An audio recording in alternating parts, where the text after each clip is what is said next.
This channel does not promote any violent, harmful, or illegal activities. All content provided by this channel is meant for an educational purpose only. 2022 সালে Ted উত্তীর্ণদের বিক্ষোভ এবং বিক্ষোভ হচ্ছে একেবারে college স্ট্রিটে।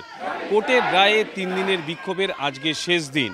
আমরা দেখতে পাচ্ছি 2022 সালের যেসব ছাত্রছাত্রীরা টেড উত্তীর্ণ হয়েছিল তারা কিন্তু এই মুহূর্তে বিক্ষোভ দেখাচ্ছে এবং মূলত মুখ্যমন্ত্রীর দৃষ্টি আকর্ষণ করতে চাইছে, কারণ 2022-এ টেড উত্তীর্ণ হওয়ার পরে কিন্তু কোনো রকমভাবে তাদের কোনো ইন্টারভিউ সুযোগ আসেনি এবং প্রায় 50,000 টেডে শূন্য পদ রয়েছে, কিন্তু কোনো রকমভাবে রিক্রুটমেন্ট হচ্ছে না এবং তার জন্য আজকের তাদের আন্দোলনের শেষ দিন এবং মুখে কালি মেখে এক রকমের আন্দোলন তারা করছে এবং তাদের বক্তব্য যে মুখ্যমন্ত্রী যদি দৃষ্টি আকর্ষণ না হয় তাহলে কিন্তু তারা বৃহত্তর আন্দোলনে যাবে। 16, 17, 18 এই 3 দিন 12টা থেকে 5টা পর্যন্ত আমাদের অনুমতি ছিল। আজকে শেষ দিন। আমাদের দাবি 2017 সালের দীর্ঘ 5 বছর পর 2022-এর ডিসেম্বরের 11 তারিখে প্রাথমিক টেট হয় এবং 2023-এর ফেব্রুয়ারির 10 তারিখে রেজাল্ট পাবলিশ করা হয়। তখন আমাদেরকে প্রতিশ্রুতি দেওয়া হয়েছিল প্রাথমিক শিক্ষা পর্ষদ সভাপতি মাননীয় গৌতম পাল মহাশয় যে এবার থেকে বছরে 2 বার নিয়োগ, কোনো টেট পাস বসে থাকবে না। কিন্তু এই 2.5 বছর হতে চললো, আমরা নিয়োগ তো দূর, আমরা ইন্টারভিউয়ের সুযোগটুকু পাইনি।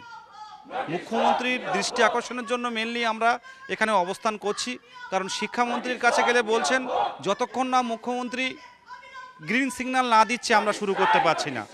প্রাথমিক শিক্ষা পর্ষদ সভাপতি বলছেন আমাকে শূন্য পদ দিক সরকার, আমি খুব দ্রুত নিয়োগ দিতে পারবো।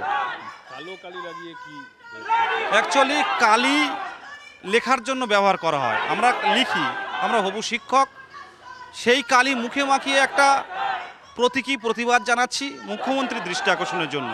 মুখ্যমন্ত্রীকে আপনাদের মাধ্যমে বলতে চাই যে রাজ্যের প্রাথমিক স্কুলগুলোর দিকে তাকান। প্রাথমিক স্কুলগুলো দিনের পর দিন হারিয়ে যাচ্ছে, বেসরকারি স্কুলগুলো তৈরি হচ্ছে বেশি। ধারাবাহিক নিয়োগ ছাড়া এই এলিমেন্টারি এডুকেশনটাকে কিন্তু বাঁচানো যাবে না। উন্নত দেশগুলো সবাই কিন্তু এলিমেন্টারি এডুকেশনের দিকে জোর দেয়। পাশের রাজ্য বিহার, উত্তরাখণ্ড থেকে রাজস্থান, প্রত্যেকটা ক্ষেত্রে কিন্তু লাখ লাখ নিয়োগ দিচ্ছে তারা প্রাথমিক শিক্ষক হিসাবে, কিন্তু আমাদের রাজ্যে কিন্তু ধারাবাহিক নিয়োগের অভাব, যার ফলে স্কুল ছুট বাড়ছে। সরকারি প্রাথমিক বিদ্যালয় গেলেও কিন্তু মুখ থুবড়ে পড়ছে।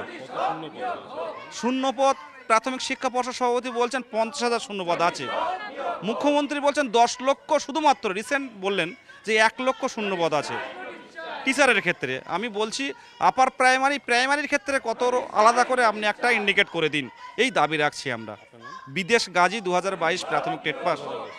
আমি এসে হিঙ্গলগঞ্জ থেকে। আমরা চেয়েছিলাম চক ডাস্টার বই খাতা, আর মুখ্যমন্ত্রী কি করেছেন, ঘরে ঘরে দিয়ে দিয়েছেন ভাতা। আজকে চাকরি পেয়েও চাকরি হারিয়ে যাচ্ছে, আর আমরা তো সুযোগটাই পাইনি। 5 বছর বাদে পরীক্ষা হয়েছিল, তারপরে রেজাল্ট বেরিয়েও আজকে 2 বছর কেটে গেছে, 3 বছর হতে চললো, এখনও কোনো বিজ্ঞপ্তির দেখা নেই। আমরা তাই মুখ্যমন্ত্রীর দৃষ্টি আকর্ষণের চেষ্টা করছি, মুখ্যমন্ত্রী দেখেও দেখছেন না, শুনেও শুনছেন না, তাও আমরা আমাদের চেষ্টাটা করে যাচ্ছি। সরকারের ঘুম ভাঙাতে আমরা চেষ্টা করছি। ক্যামেরায় অভিজিতের সঙ্গে সৌভিক সরকার, TV9 বাংলা।